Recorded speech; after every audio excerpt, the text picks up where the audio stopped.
Hello and welcome. My name is Kennedy Bailey, and I'm here on behalf of NMBU's Writing Center to talk to you today about academic writing. Before we get started, I would love to introduce you to our two on-campus locations. You can find the Writing Center both in the University Library that is located in the Veterinary Building, and you can also find us in the Söderhällinge Library. If you go back through the library to where those couches are, our office is currently located back there. We are open Mondays through Fridays, 9 a.m. to 4 p.m. You can book an appointment online for those veterinary building appointments, for a Söderhällinge appointment, or for a digital appointment. If you would like to have a digital appointment, make sure that you are registered through your NMBU user account on Microsoft Teams. We do all of our digital appointments on Teams. To register for a consultation, you can go to our website, linked here, or you can scan that QR code. That QR code will take you directly to our consultation booking page. If you're interested in booking that Writing Center appointment, here's what your writing advisor can do and cannot do. So, for what we can do is we can help you tackle all stages of the writing process. So that means brainstorming, note-taking, outlining, first draft, fifth draft, final draft. Whatever you need, we can help you with that. We can also help you set and achieve goals to improve your writing, whether that's learning better sentence structure or just keeping yourself on task for one of those longer writing projects like a thesis. We can review small sections of your text, like an introduction, for example, and offer you direct feedback on that. And we can address overall cohesion or structural concerns you might have. What your writing advisors don't do is we don't edit your writing word by word. The reason for this is because, one, it's tedious, it takes a lot of time, and two, this level of editing does not help you improve as a writer, which is what we're all about, right? So we want to make sure we're empowering you with skills to get better at writing, and also not eating up a ton of time with something that doesn't build your skill set. Related, we also do not do detail level grammatical editing. I'm not sponsored. I absolutely should be, but just use Grammarly. It's super quick, it's free, it's going to catch comma issues, it's going to catch verb agreement, those silly little things that you can just click through. Use Grammarly.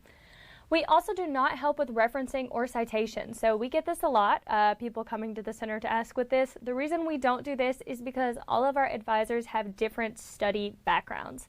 Mine, for example, is one, American, and two, in literature. Specifically English literature. So the referencing styles that I'm familiar with might not be what is most helpful for you. Because of this, our wonderful, wonderful librarians are always available to answer your referencing, endnote, bibliography, source questions. Be sure to visit them. You can also check out the Scientific Research Writing Portal, or the Scientific Writing Resource Portal. I got those two words mixed up. This is available on our website and has lots of interactive programs for you to practice your academic writing skill set. And you can find us on YouTube. We have video lectures available there. And you can join me every Tuesday in the Veterinary Building University Library for our silent study labs. What we do there is we set up a huge timer. You get 45 minutes on, focused, intense study, and 15 minutes off. Take a break, take a breather. Grab a free coffee, free hot chocolate, free tea, and ask me some questions about your writing process. I also would recommend that you follow us on social media. We are on Facebook at NMBU Writing Centre or Writing Center, and we are also on Instagram at NMBU Writing Centre. We are always online. We are always posting our events, our writing tips, and we have a link tree in both locations that will link you directly to where you can sign up and register for an event, or you can, of course, book a consultation with a writing advisor. Okay, that's enough plugging. Let's talk about academic writing. So what is academic writing?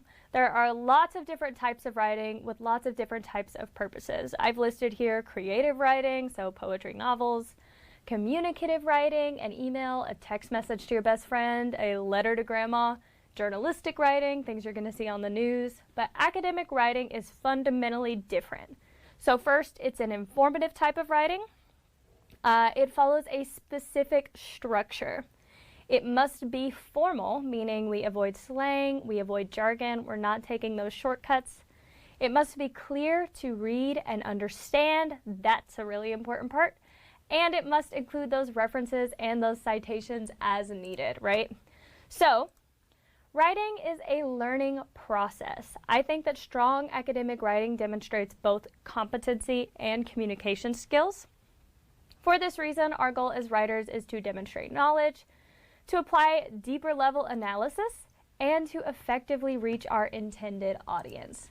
So what we want to do is we want to effectively take our idea, our light bulb moment, right, and turn it into that wonderful finished product. All right, how do we do that?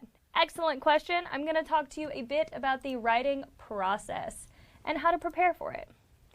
What we're looking at together here is a graphic we show at the Writing Center often. And this graphic in particular, see if I could go back to our previous graphic actually. Maybe. Here we are.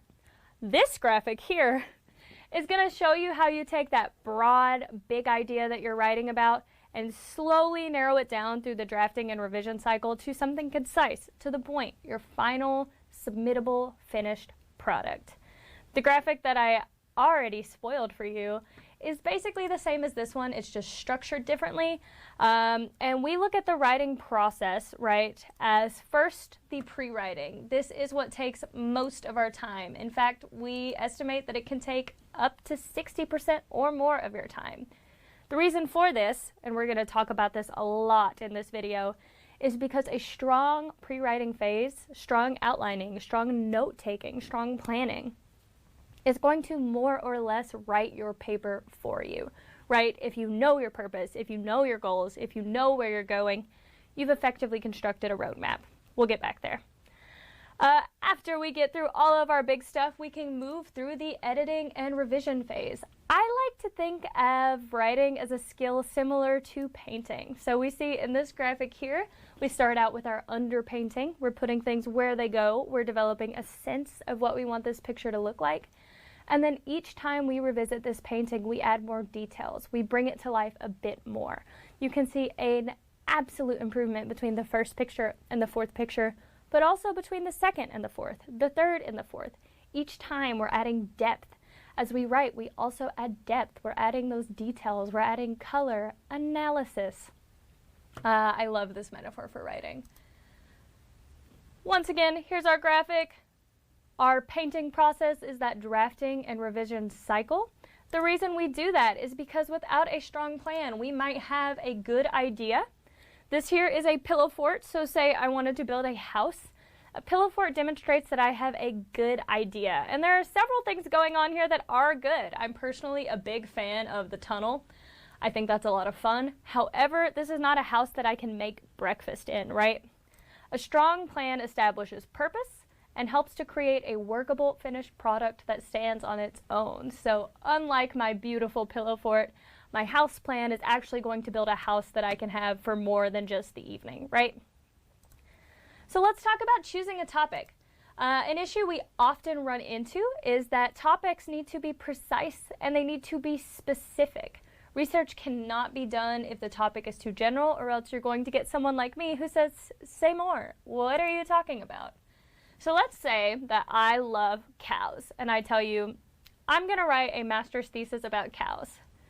No, I am not. That is not specific enough. That doesn't tell me anything. Okay, so now I tell you, I'm going to write a master's thesis about the digestive system of cows. This is an improvement, but we're not quite to where we want to be yet. I tell you now, I'm going to write about this specific enzyme existing in the gut of the cow that does XYZ. I'm going to be honest with you, I don't know very much about cows' digestive health. But if I did, this would be an excellent start for a research question. It is specific, it is to the point, it is very focused. When you're creating your research question, you should always ask 3 questions. Your first question should be, what am I writing about?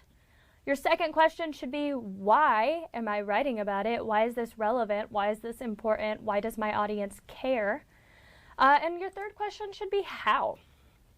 If you effectively answer all three of these, you are on your way to developing strong insight and analysis. Okay, so now we are going to talk a bit about note-taking strategies. I always like to ask people why read twice, right?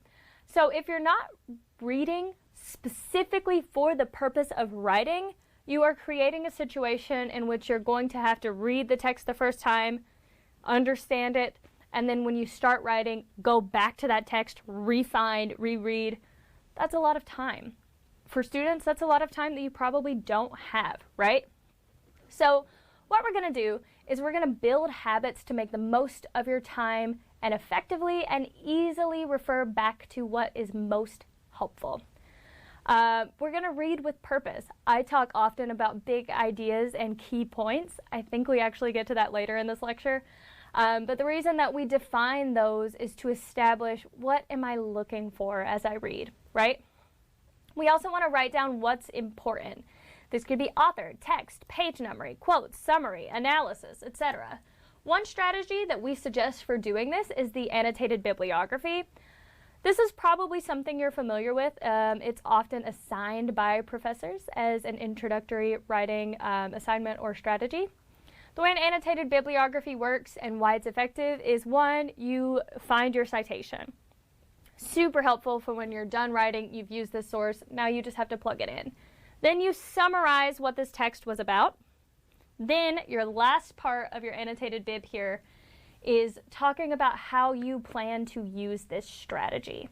So I'm going to use this text through XYZ. I'm looking at this lens to specifically incorporate, or this is an example that I think shows that. An important part of that annotated bibliography is talking about what you plan to do with the source, beginning to think about analysis.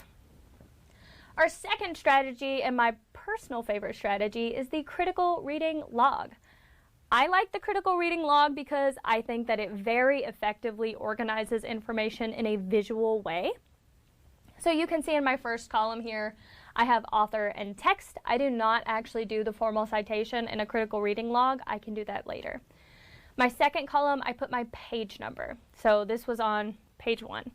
My third column, I put either a quote, if what I'm referencing is short enough to just copy and paste or type up into a quote, or if it's long, say I'm referencing an entire chapter, I put a summary. Then my fourth column is for a code. What I mean by that is, let's say I'm back to my cow, right? I'm writing about cows again. And I want to talk about how specific geographic locations affect diet. My code there would be location. That means when I'm writing about this, I can search this document for all of my notes tagged location. It's like searching a hashtag on Instagram. It's going to pull up all of that information for me, and I can see, okay, here is where I talked about this topic. Super helpful. The last thing I have in my critical reading log is my comments. This is once again where I'm doing that analysis level work. I'm talking about what this is and why I'm using it. Super important to begin thinking about as you read and not putting that off until you've started the actual work of writing.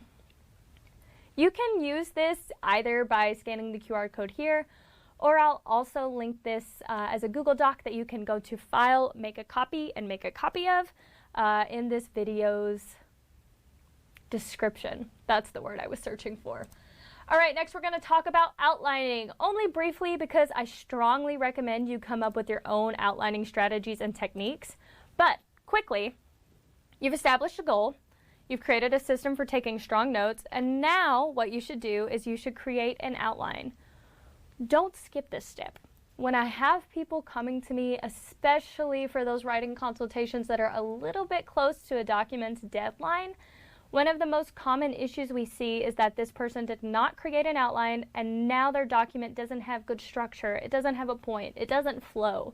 They weren't building that blueprint before creating their house, right? Please spend time on your outline. It will benefit you.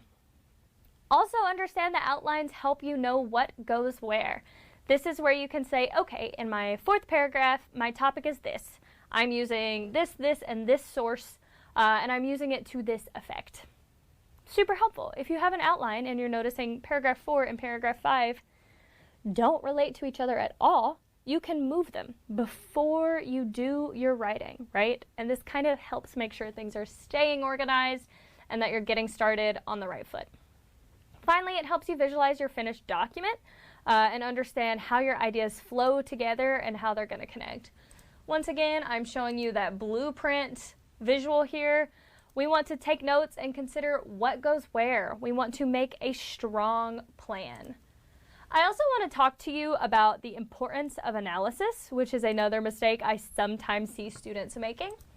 And what we want to avoid here is we want to avoid info dumping. What I mean when I say info dumping is giving me a ton of sources and telling me absolutely nothing about them. What you're doing there is you are recycling information. If I wanted to read what other articles, other studies, other research has said about your topic, I would read their work, right?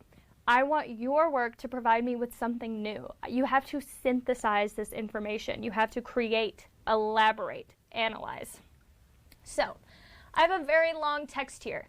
If you are interested, you may pause the video now to read it. I don't think it's helpful for me to read it to you, so again, if you feel like reading this, pause the video to do so. But our issue with this text is that it is missing analysis. It does not offer us insight.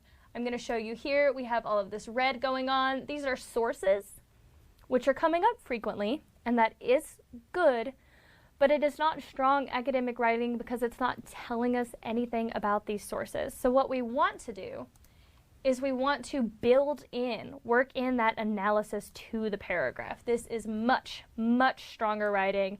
And this is how we correct that info dumping that doesn't tell our reader that we understand how these ideas we're presenting relate to each other. We do this, or we explain this through Bloom's taxonomy. So what you're doing when you're info dumping, is that bottom tier of understanding. You're remembering, you're recalling facts. What we want to do is we want to bring things up. Specifically to our yellow tier. Analysis helps us to organize, to relate, to compare, to contrast, to distinguish, to examine, to experiment. Show your readers and help your readers to get to that higher level of understanding. You can do more than recall information. You can do something with your information. That's why we're working on analysis. Make sure, as you're writing and as you're reading, that you're taking time to process until you understand the content completely. This can be really hard for me, right? Sometimes I read a paragraph and I read it 2 times, I read it 3 times, and I'm like, I don't understand. That means I'm not employing effective reading strategies. So to correct this, what we want to do is to look at our original text and use the notes that we take. So maybe you're taking notes on keywords, or maybe you're taking notes with that critical reading log or annotated bibliography strategy, right? And you're going to ask yourself, did I understand the content properly? So looking at your notes, not looking at the text, do you understand what the text said? Then you want to check to see if you express the information clearly. Could you explain this on the phone to a friend or to grandma? Could you explain this in a journal entry? If not, you probably did not effectively process the text. All right, we're moving on again. Next, we want to talk about general document structure. So, you've done your planning, you've done your note-taking, you've done your outlining, and you are ready to start writing. But you might be thinking, what does an academic text actually look like?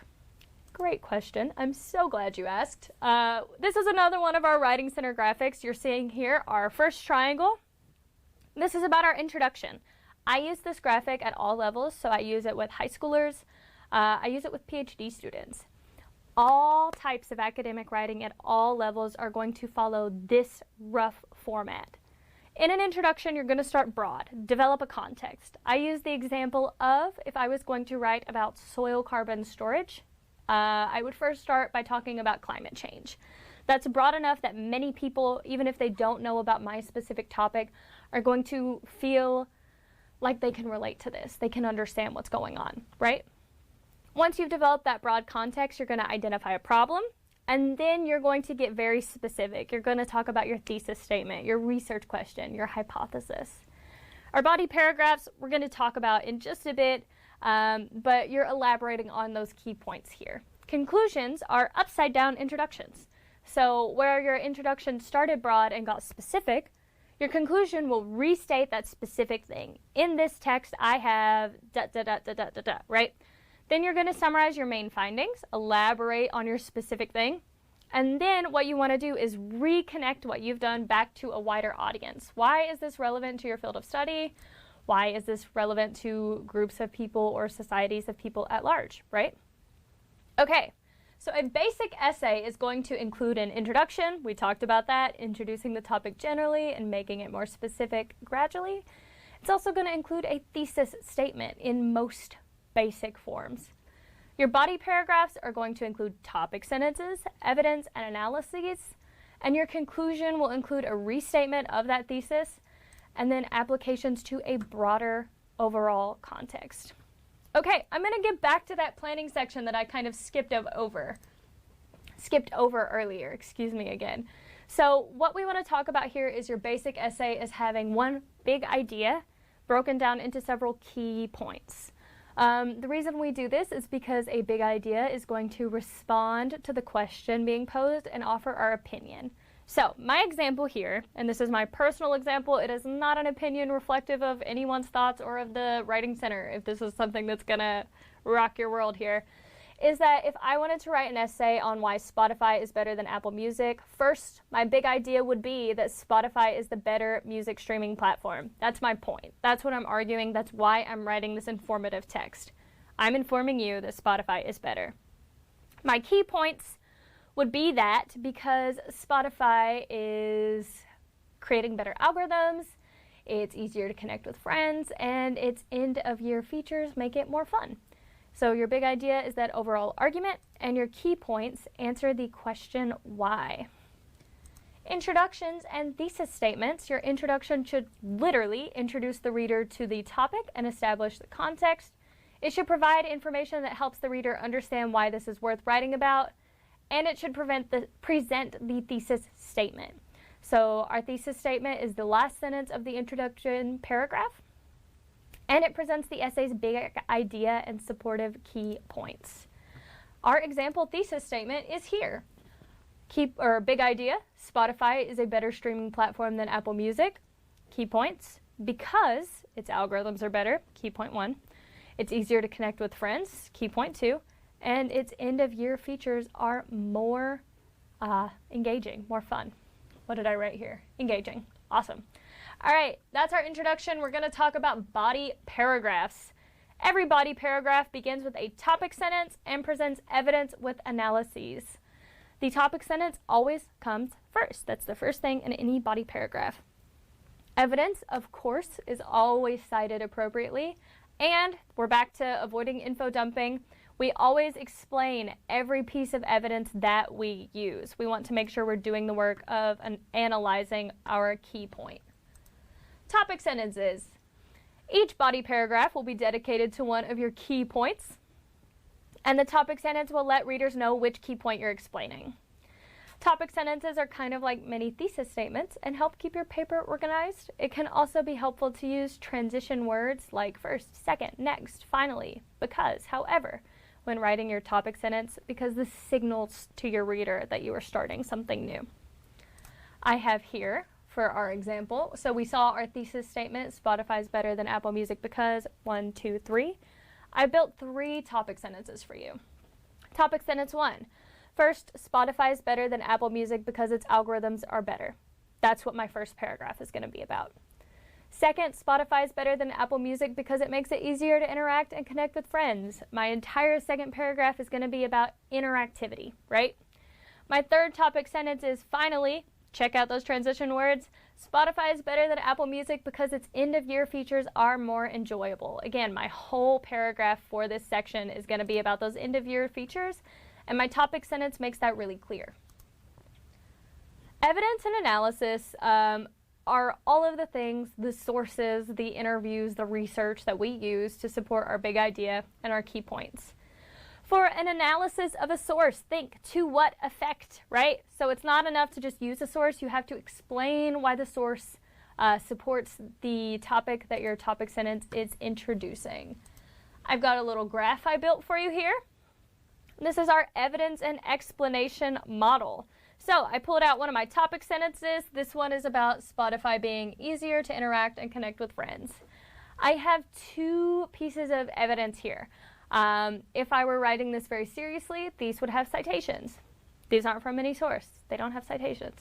But I present my evidence, my first one being Spotify is directly compatible with Instagram and Snapchat, so you can share music. And then I explain why this matters. So I don't just leave it there. That's just a fact. I explain that this makes Spotify social en masse. You can share your favorite songs with thousands of your closest friends, whereas with Apple Music, you can't directly link a song to your Instagram story as easily. Boom. I gave you my topic. I gave you my reason. I explained why that reason means something. You want to do this in all forms of writing. All right. So next we're going to talk about conclusions. Like I said, conclusions are very, very similar to introductions. We want to restate our most important points. What should the reader remember? Restate that thesis in slightly different words, so don't copy paste here, but restate what your big idea and key points are. Summarize each key point. I proved this by looking at this. And then apply the overall point of your text back into that broader context. So like I said earlier, if I was writing about soil carbon storage, I would talk about climate change. Here, I'm summarizing all of my research, and then I'm talking about the broader context again. I might be talking about climate change again if that's relevant here. You want to remake this important. Take them out of that specific zone, put them back into the world. This is basic academic text structure. Next, we're going to talk a little bit more specifically about research structure, research academic writing structure. We have two main formal research structures. They are both known by their abbreviations here at NMBU.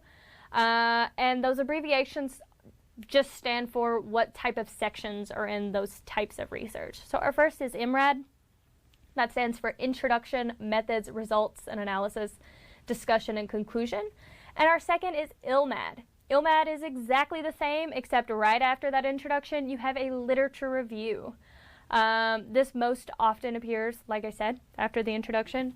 And the reason that we include it is if, in order for a reader to understand your research, there's something else they have to understand first. So you're not going to understand my paper that I'm writing about Spotify if you don't first understand streaming platforms. I'm going to do a literature review on. You're including a literature review if context is needed and you're building that context, or if you are referencing a lot of things later, like in your results, you're going to put them in the literature review. If you're unsure as to which of these research structures that you should use, talk to your academic advisor. This is a great point to see, one, what is most common for your field of study, and two, what makes the most sense for the kind of research you're doing specifically. Okay, for this next section, I'm going to go through all of these potential sections, and I'm going to read to you specifically what goes in each type of section. Our first we're starting with, of course, is the research introduction. The introduction of an academic text should provide background information on the research topic, state the research question and its significance, summarize the current state of knowledge on the topic, outline the objectives and goals of the study, provide a roadmap for the rest of the paper, including the research methodology, findings, and conclusions. It should be clear, concise, and engaging, and it should establish the relevance and importance of the research being reported. Something I bring up to people with academic research introductions is that academic writing isn't exciting. It's not fun. For this reason, in your introduction, you're spoiling the rest of the paper. Tell them everything you're going to do. The reason that we write this way, we're going to think back to how we read, is so that when someone comes to read what we've published, they can check our introduction and say, okay, is this relevant? Is this something I want to devote time to really reading, processing, and understanding? In your introduction, do the courtesy of telling them, this is what I'm doing, specifically through this means, and then your reader can decide if this is something that is going to help them out, if this is a paper worth investing their time into, right? All right, so now we are into that literature review and background section. Here you're going to provide an overview of the existing research related to the topic of the thesis. This is critical evaluation of previous studies and their methods and their findings and limitations and relevance to the current study that you're doing. You can also include theoretical frameworks and backgrounds or pre-existing research. It should introduce readers to what they need to know in order to best understand your research. Next, we have methods. Oops, I already showed you methods. My mistake. Here's our literature review background slide. Here's our method slide. All right, methods I like to call the Pinterest recipe of your academic writing text. The reason is because someone should be able to read your methods and perfectly replicate what you did.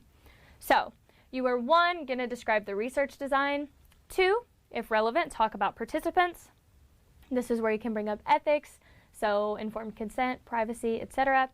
3, you're going to present specific data collection procedures, meaning this is what we did. And 4, you're going to discuss data analysis procedures. Don't do the data analysis here. Just tell them, in order to analyze our data, we did 1, 2, 3, 4. Transparency and accuracy are important for the methods section. I'll come back to this in a minute, but what I want to stress here is if you've done your research and you realize like, I would have done this differently, or like, ooh, this didn't go the way I wanted it to, that's not for your methods section. Your methods section is only for what you did, exactly as you did it. Okay, our next is our results section. Results, this is where you're going to see a lot of charts, statistics, tables, figures, graphs, etc. And it should present the findings of the study. It should focus really on those key results. So keep it organized, clean, and easy to follow. Readability is really important in our results section. Our final section is our discussion and conclusion, right? So this is where we provide comprehensive interpretations of the study results and their implications. This is where we're looking at interpretation of the study, relevant comparisons, so possibly to the literature review if that's applicable for you. We're talking about implications. This suggests that. We're talking about limitations. I'm going to go in here. Limitations are what we talked about we don't include in the method section. So limitations are the, I would have done this differently. This could have been improved by. That's for your limitations section. A common limitation you might see currently is, I was going to conduct these interviews in person. However, this research occurred during 2020, and due to the COVID-19 pandemic, in-person interviews were no longer possible. Because of this, interviews were conducted on Zoom. Because of this, several participants dropped out. This affected my research. That's a strong limitation. You've provided what happened, why it happened, how it affected your study. Finally, you are going to provide recommendations and, of course, don't forget to conclude your paper. That's that reverse triangle. Restate what you did and reapply it to the broader context. All right, that is all that I have for you today. Thank you so much for sticking with me and all of our weird technical stuff that just happened. But if you are interested in booking an appointment at the Writing Center, I wanted to display this one more time for you. Again, we are 9 to 4 p.m. Monday through Friday. We are in person in the Veterinary Building University Library and in the Söderlinga Library. And we are digital via Teams. Set up that digital appointment. You can do this by going to our website, scanning this QR code, or by going to Facebook and Instagram. Both of those have a link tree where you can go directly to our booking consultations page. That's all for today. Once again, I'm Kennedy Bailey from the Writing Center, wishing you happy writing.